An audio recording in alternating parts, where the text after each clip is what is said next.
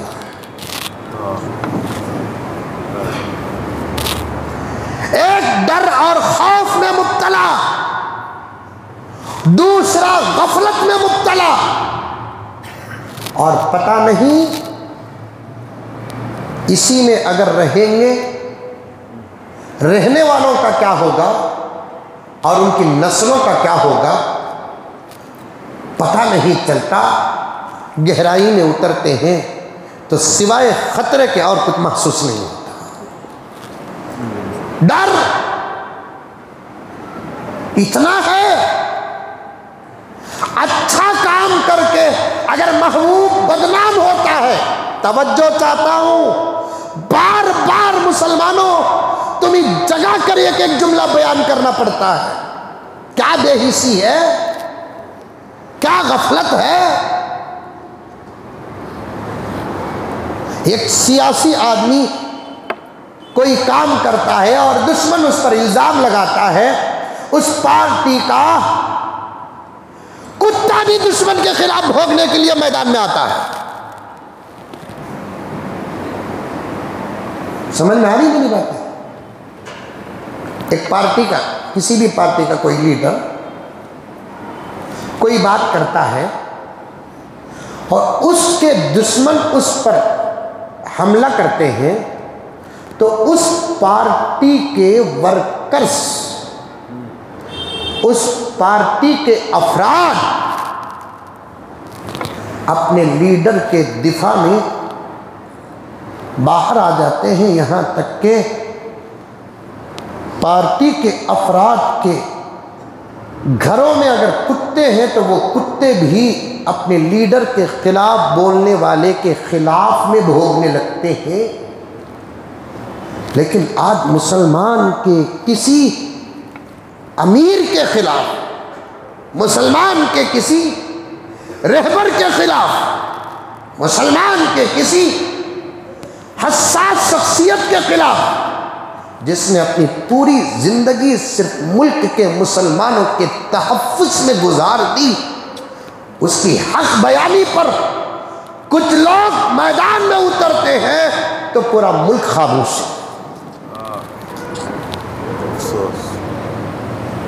میں بھی چند دنوں سے یہی سوچ رہا ہوں، بڑوں کے ساتھ قوم کا اگر یہ حال ہے، ہم جیسے چھوٹوں کا کیا حال ہوگا؟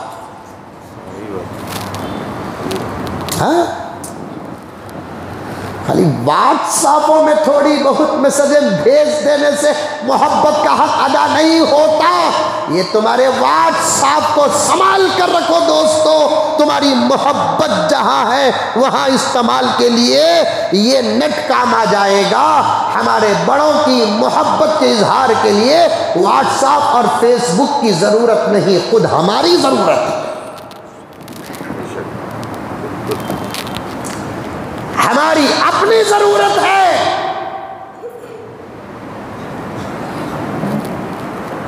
لیکن مسلمان ملک کا دو چیزوں میں مبتلا ہے، ایک ڈر اور خوف میں مبتلا ہے، یہ غفلت میں مبتلا ہے۔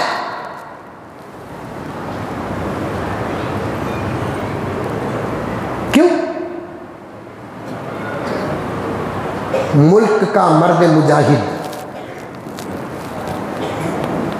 ملک کی آبرو، ملک کی عزت، ملک کی آواز، امن کا پیغام، محبت کا مجسمہ، امت کی فکر،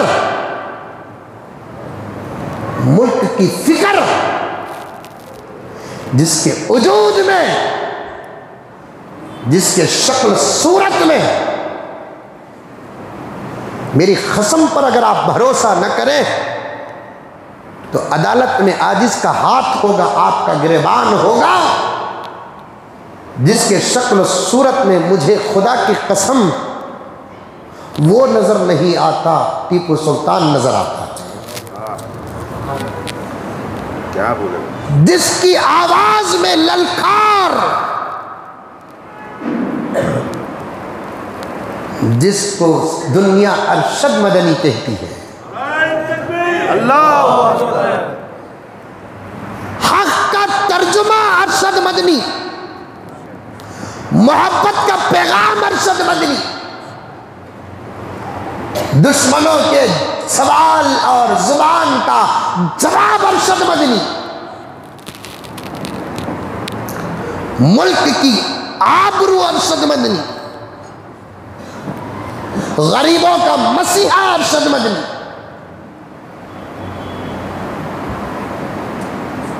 جمہوریت کا امام ارشد مدنی، وقت کے فرعونوں کے مقابلے کا موسیٰ ارشد مدنی، نمرود کا مقابل ابراہیم کے شکل میں ارشد مدنی، سامنے والا ابو جہل ہے تو ابو بکر ارشد مدنی۔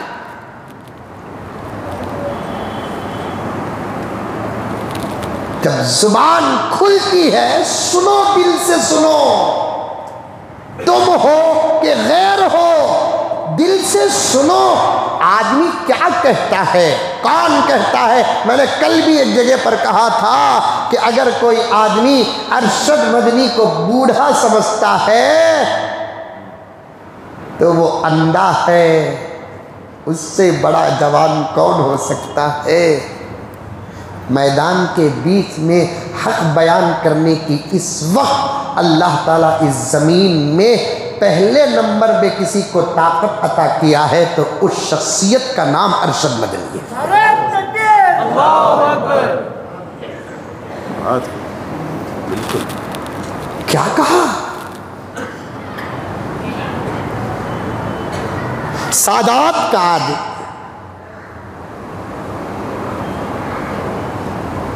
مدنی خاندان، خطرے میں،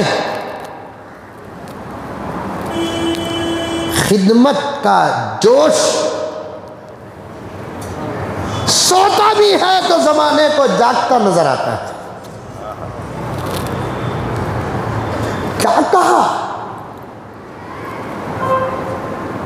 کون سی بات غلط تھی جسے بھڑکاؤ بھاشن کہا جاتا ہے؟ صرف ارشد مدنی نے محبت کا پیالہ پلانے کے لیے یہ کہا اپنے فصیحانہ گفتگو میں، بلیغانہ گفتگو میں کہ بھائی جو بھی ہو، جن کا جو بھی بڑا ہو، وہ انسان ہی تو ہے۔ رام جی بھی انسان ہے، محمد الرسول اللہ انسان ہے، ابو بکر انسان ہے، سب انسان ہیں۔ اچانک تو آئے نہیں، وہ بھی تو کسی ماں باپ کی محبتوں کا نتیجہ تھے۔ سمجھو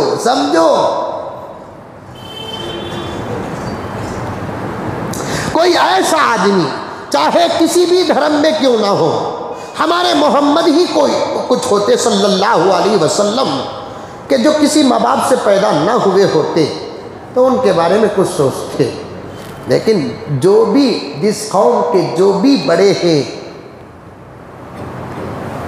چاہے مسلمانوں میں ہو، ہندوؤں میں ہو، سکھ اور عیسائیوں میں ہو، کسی میں بھی کوئی بھی کیوں نہ ہو، جس کو ہر آدمی اپنی طاقت سے بڑھ کر محبت کرتا ہے، پہلے سمجھو.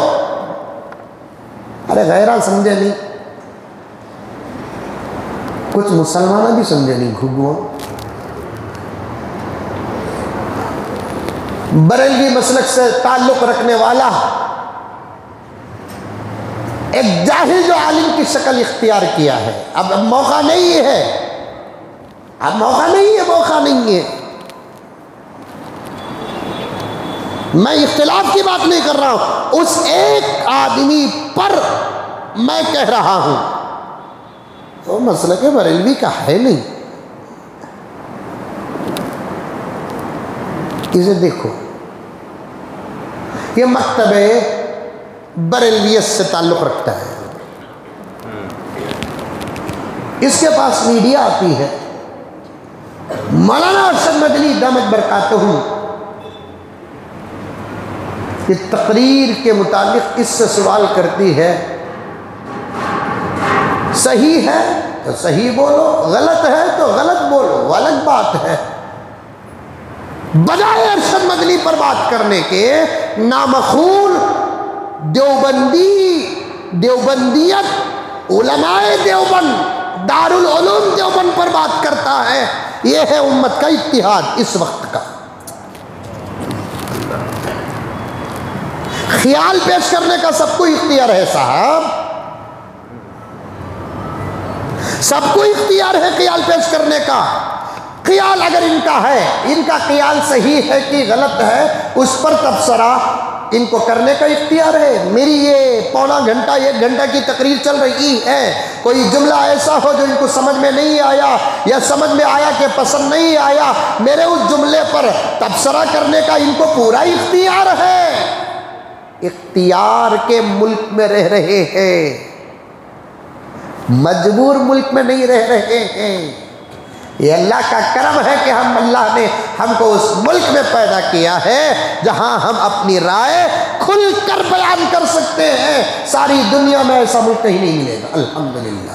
نظر لگاؤ ان کو، مودی جی تک یہ بات پہنچاؤ ان کو، ورنہ وہ بھی بل پاس کر ڈالیں گے. کون بھی بولنا نہیں، میں کیا بولتا ہوں کہ وہ سننا، وہ کبھی ہوگا نہیں انشاءاللہ تعالی. مودی جی ہو کہ یوگی جی ہو کہ جو بھی سی ایم ہو، جو بھی پی ایم ہو، کوئی بھی ہو، ان کا کام بولنا نہیں، سننا. بولنے کا کام پبلک کا، بولنے کا کام پبلک کا، سننے کا کام پی ایم کا، سننے کا کام سی ایم کا، سننے کا کام ایم پی کا، سننے کا نام ایم ایل اے کا، سننے کا کام کونسلر کا. بولنے کا کام ہمارا. ہمیں کیا چاہتے ہیں وہ پیش کریں گے، ہمارے کیا مسائل ہیں وہ پیش کریں گے، ہماری کیا ضرورتیں ہیں وہ پیش کریں گے، ہمیں کیا تکلیف ہے وہ پیش کریں گے. چلتے چلتے دوسرے ظالم ملکوں کا ماحول ہمارے ملک میں داخل ہو رہا ہے. ہمارا ملک ایسا نہیں، ہر ایک کو آزادی کے ساتھ اپنا خیال پیش کرنے کی پوری اجازت تھی، ہے، رہے گا. کسی ماں نے ایسا بچہ نہیں جنا ہمارے ملک کے کسی واسی سے اس ادھیکار کو چھین لے اور یہ قانون بنا دے کہ ملک کا کوئی آدمی کسی بھی قسم کا خیال پیش نہیں کر سکتا. ملک کا واسی مسلمان ہو کہ ہندو ہو مر سکتا ہے، لیکن غلط دیکھ کر اپنی زبان بند نہیں کر سکتا. جو اپنی زبان غلط دیکھ کر بند کرتا ہے، میں کہوں گا وہ ڈبے کا تو دودھ پیا ہوگا لیکن ماں کا دودھ نہیں پیا ہوگا. ماں کا دودھ پینے والے حق بولتے ہیں، ناحق کے خلاف آواز اٹھاتے ہیں، ظلم کے خلاف آواز اٹھاتے ہیں. ان کی بات سمجھ میں نہیں آئی تو مجھے اس پر تبصرہ کرنے کی اجازت ہے. میری بات سمجھ میں نہیں آئی تو ان کو تبصرہ کرنے کی اجازت ہے. یہ پتہ نہیں کہ یہ کس گاؤں کا، کس ملک کا احمق الوجود ہے، انسان کی شکل کا جانور ہے